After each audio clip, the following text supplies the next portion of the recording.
6ல் question number 6 cos theta minus cos 3 theta into sin 8 theta plus sin 2 theta divided by sin 5 theta minus sin theta into cos 4 theta minus cos 6 theta equal to 1 என காண்பி அப்படின்னு question கொடுத்துருக்குறாங்க.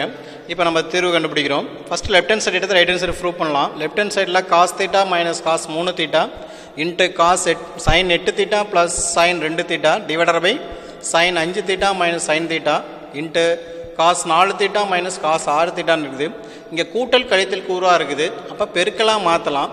அப்போ cos c minus cos d அதுக்கான formula 2 into sin of c plus d by 2 sin of d minus d by 2 அப்படிங்கிறது. அடுத்து sin c plus sin d இருக்குது. அதற்கான formula sin c plus sin d equal to 2 times of sin of c plus d by 2 cos of c minus d by 2 ன்னு சொல்லலாம். அடுத்தது cos c minus cos d cos c minus cos d formulas மேலே சொல்லியாச்சு. sin c minus sin d கான formula 2 times of cos of c plus d by 2 sin of c minus d by 2 இது எல்லாத்தையும் கொண்டு substitute பண்ணிடுறோம். First இதில் இது substitute பண்ணும்போது ரெண்டையும் கூட்டினா 3 + 1 4 by 2 ரெண்டுனா 2ன்னு கிடைக்கும். இங்கே 4 3 மைனஸ் 1ங்கும் போது 2 இருக்குது. 2 2ஆல் வகுத்துனா 1ன்னு கிடைக்கும். அதே மாதிரி ஒவ்வொன்றும் சப்ஸ்டிட் பண்ணுவோம்.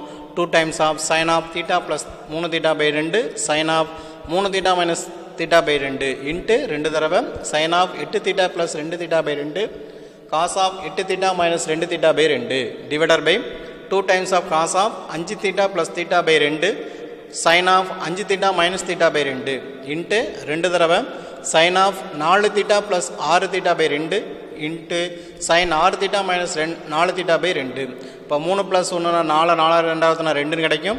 3ல் 1 போச்சுன்னா 2 by 2 வகுத்துனா 1ன்னு கிடைக்கும். 8 + 2னா 10 10 2ஆல் வகுத்துனா 5ன்னு கிடைக்கும். 8 - 2னா 6 6 2ஆல் வகுத்துனா 3ன்னு கிடைக்கும்.